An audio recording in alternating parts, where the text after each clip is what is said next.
love the venue because there's a great backdrop. You can see the city from the track. And the fact that they do it at night is nice because the temperature cools down. Not by much, I mean, it's still 102 degrees at 9 p.m., but it's a little bearable. And it's all run in the dark, which makes for some interesting aspects of the battles because it's sometimes hard to see, sometimes you get very blinded by the smoke.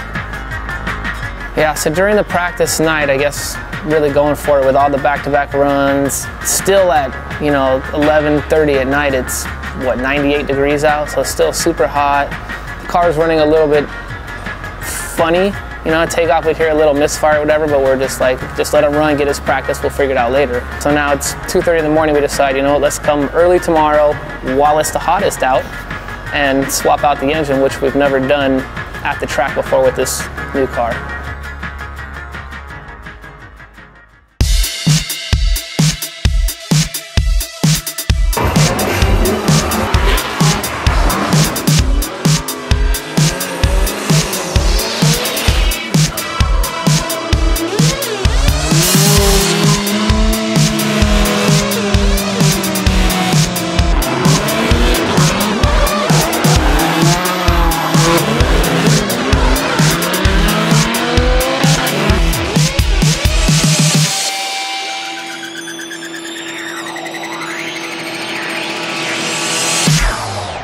Ken Gushi with a Scion on hand-truck tires.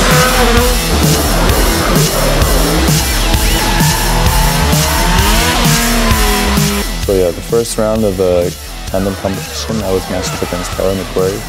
But unfortunately for him, he wasn't in his main competition car. So he was in a spare backup S15, but I wasn't going to back off. I know Tyler's a great driver and he can pretty much adapt to anything. And so we took that round and we moved on to the top 16. And top 32, we met Matt Field. But as we entered the second run, I charged as hard as I could. So I went out there and we stuck it on the wide line and Matt couldn't follow and he ended up off course. So luckily he saved his car. But I think at that point we showed the grip advantages we've been able to build into the car. So we moved on, top 16.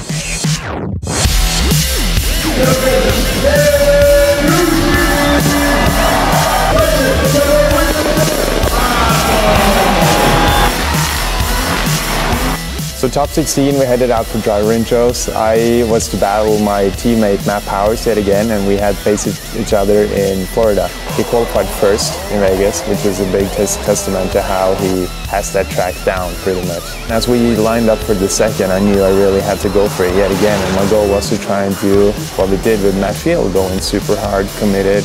Came in there, went on throttle early, but as I got back on the throttle just in front of the judges to get that little bit of extra angle and commitment, the car almost came to a half spin. I were able to throttle out of it, but at that point I was too far on the inside and Matt tapped me gently in the rear and we continued and we were out pretty much. Then we move on to the top 16 and we're matched up against Conrad Grunewald this time. So I let him pass me, I get behind him and then I try to force myself to pass him again, but we just pretty much finished the run with me behind him. So for that run, I guess the judges saw that as an illegal pass and gave me the win. So for the top 8, I'm matched up against Matt Powers, and as soon as we leave the starting line, I knew I had to stick with him throughout the whole course. So I'm right on his bumper on the straight, and we go into the first corner. As soon as we got onto the second clipping zone, the outside clipping zone right by the tire barrier, I noticed that his car stalled. And that caught me by surprise, and unfortunately I braked and I slid right into his driver's side door. But that hit actually pushed his car forward, avoiding the wall, and so he kept going. That gave him the win. At this point of the season, so late into the game, you just gotta give it your all, and whatever happens to the car happens. I just have to give it my all and go balls out. And with the help of these contour cameras, you can just see these different things going on in the car with these cameras, and with the help of it, we can make different changes going into different rounds. So that's my strategy for Irwindale. It's going to be the last round for the season, and we need a win. So my plan is to just give it my all, going towards that wall, the infamous Irwindale wall.